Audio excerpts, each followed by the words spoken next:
Seja bem-vindo, seja bem-vinda a mais uma videoaula. Eu sou o professor Júnior Melo, aula de História, nível fundamental, e o tema da nossa aula de hoje será Cidadania e Democracia. Esse material está sendo produzido em consonância com o livro do estudante disponibilizado lá no site do INEP. O INEP é o instituto que elabora e aplica a prova do Enseja e ainda disponibiliza gratuitamente um material de estudo para você.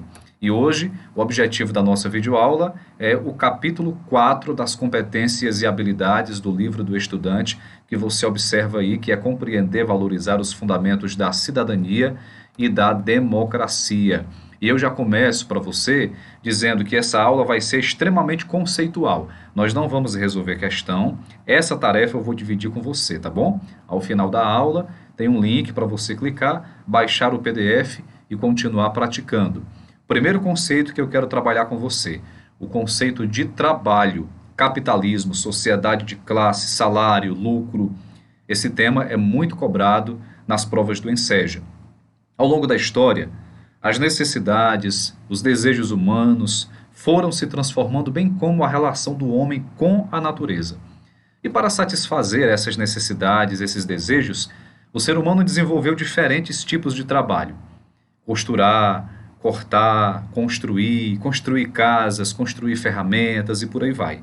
Mas o mais importante que eu quero que você compreenda é que nós chamamos de matéria-prima os objetos de trabalho e chamamos de meios de trabalho os instrumentos e as estruturas que são empregadas pelo ser humano para fabricar um determinado produto.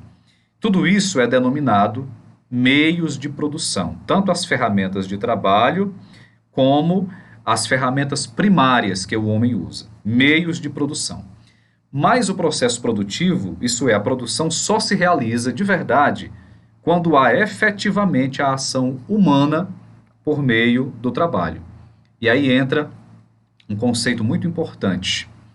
Do ponto de vista do trabalho, o capitalismo é uma sociedade dividida em duas classes sociais: capitalistas e trabalhadores, empregadores e patrões, a gente chama também de burguesia e proletariado. Os capitalistas são aqueles que possuem a propriedade dos meios de produção, ou seja, tudo que é necessário para produzir as mercadorias. Eles são os principais responsáveis pela acumulação de riquezas nesse tipo de sociedade. Do outro lado estão os trabalhadores que contam com um único recurso, a sua força de trabalho. E aí é essencial entender que no capitalismo a produção acontece em larga escala e só é conseguida por meio de exploração dos trabalhadores que vendem a sua força de trabalho e recebem por essa venda um salário. No capitalismo, o trabalho é caracterizado como uma competição, eficiência, disciplina, ele deixa a sua marca no nosso dia a dia. O capitalismo é visto em todos os momentos da nossa rotina. E essa influência acontece por causa da importância que o trabalho adquiriu ao longo da organização da vida humana. As relações de trabalho, elas estão em constante mudança, tá? Não apenas no Brasil, mas em todo o mundo, tanto do ponto de vista das tecnologias como das suas formas de organização. Hoje, não é mais necessário eu estar numa sala de aula para ministrar uma aula para você. Aqui um exemplo que eu dou nessa mudança nas formas de trabalho. E o trabalho também mudou a sua forma de como se organizar. E aqui entra um outro tema importante: a transição do feudalismo para o capitalismo. A forma como se organiza o trabalho em uma sociedade. Eu peço que você observe essas imagens, os diferentes momentos em que o trabalho foi empregado, desde a pré-história até os momentos atuais. E essa forma de se organizar o trabalho, ela repercute em todos os aspectos da nossa vida. Envolve as questões sociais, as questões culturais, políticas, pessoais.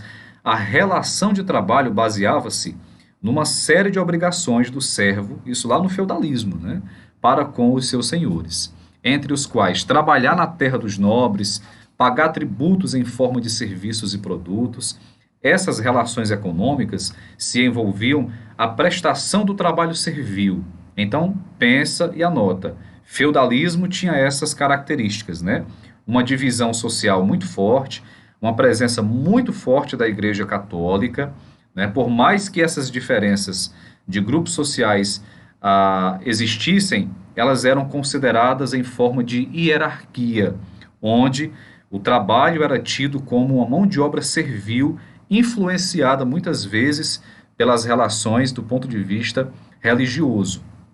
Aí está a estrutura da sociedade feudal, e esse feudalismo foi uma forma de organização da sociedade que prevaleceu na Europa Ocidental entre os séculos IX e século XV, durante toda a Idade Média. Tá? Caracterizou-se principalmente poder político centralizado, economia baseada na agricultura de subsistência, trabalho servil, divisão social hierarquizada.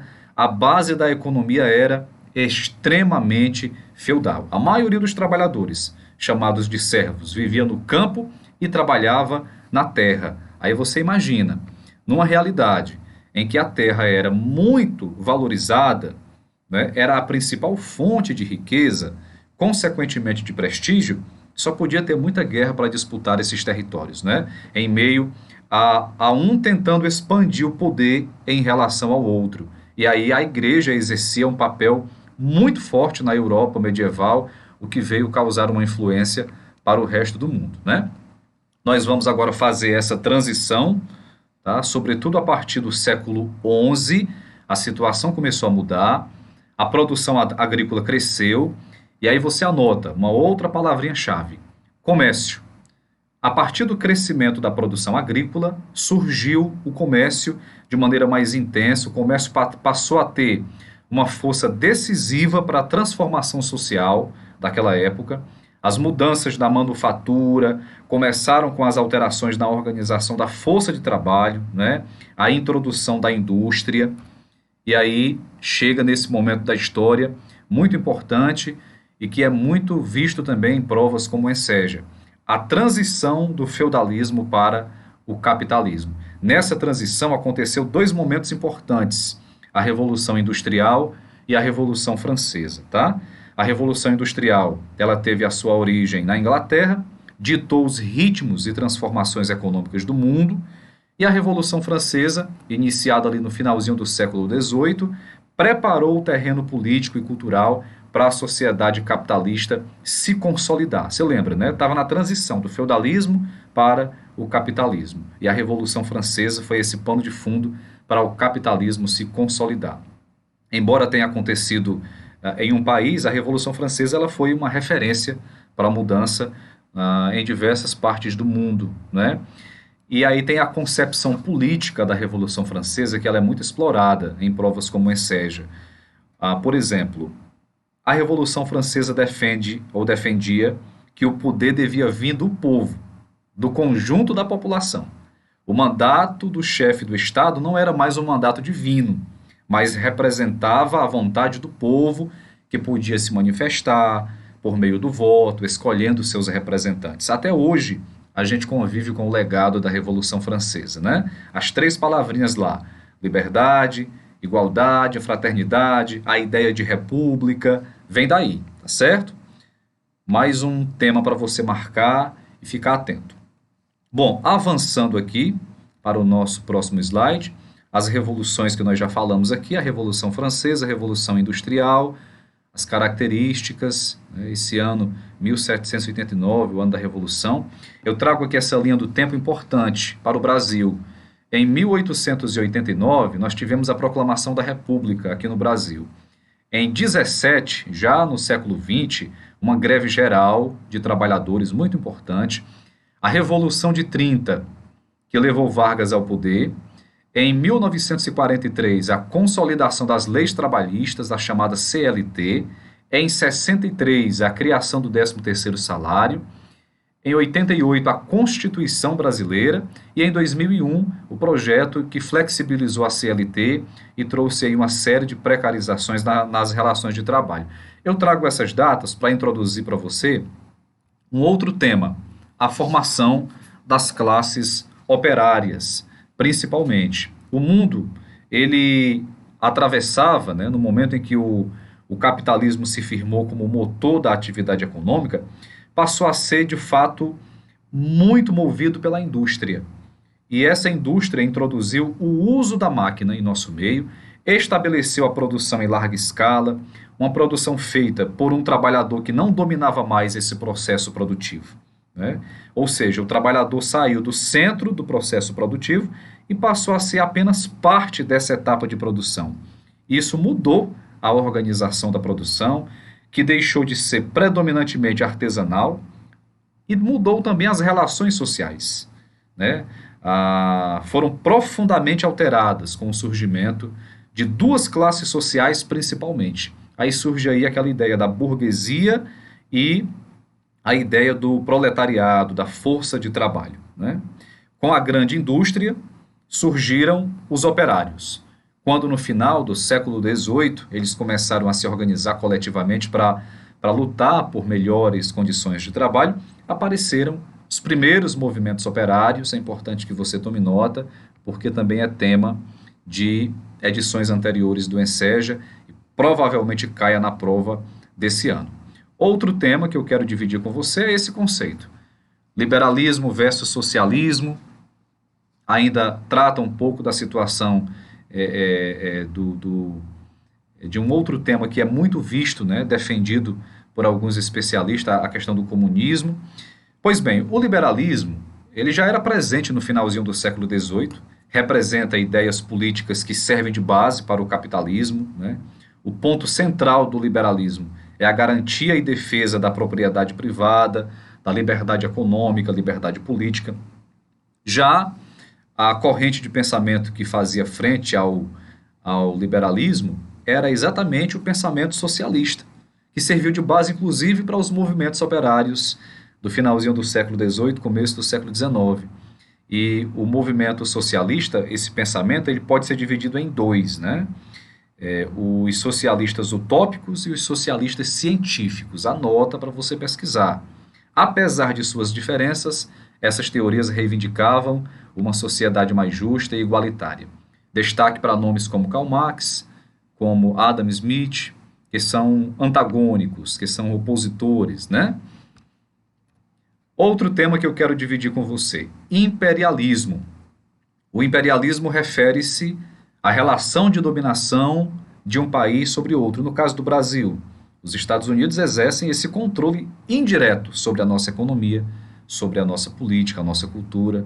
Desse modo, quando alguém fala assim, ó, abaixo o imperialismo americano, está queixando, né? Está se queixando dessa intervenção estadunidense sobre o nosso país. Então, fica atento porque é um tema que com frequência é visto também. A ideia é que quando o capitalismo atingiu determinado grau de desenvolvimento, ele precisou se expandir pelo mundo para se fortalecer, e a forma como ele se propagou para atingir o seu objetivo foi por meio dessa relação de dominação. E aí eu quero dividir o último slide dessa aula com você, tá? Esse conceito da crise de 29. Há vários motivos para essa crise que envolveu o mundo inteiro e é por isso que ela é cobrada com muita frequência, não só no Enseja, mas no Enem também. Essa crise, de maneira muito simples, ela aconteceu da seguinte maneira. Imagina, uma empresa não consegue mais vender aquilo que produziu e, no limite, ela pede falência. Com isso, demite seus trabalhadores. Esses trabalhadores, por estarem desempregados, não consomem mais produtos de outras empresas que também decretam falência e demitem mais trabalhadores. E assim sucessivamente, até que toda a sociedade entra em crise. E essa situação piorou ainda mais por causa das operações da Bolsa de Valores, conhecidas como especulações financeiras. E aí eu deixo esse tema com você. Pesquisa mais sobre a crise de 29, porque ela é importante. Eu vou deixar um material complementar aqui no link para você clicar e questões para você praticar a resolução, tá bom? Na próxima videoaula, a gente dá sequência, já entrando na independência do Brasil e entendendo o Brasil já a partir do conceito de Estado, a ideia do que é ser cidadão no Brasil naquela época, a ideia de democracia, de república, tá bom? Então, até a próxima aula.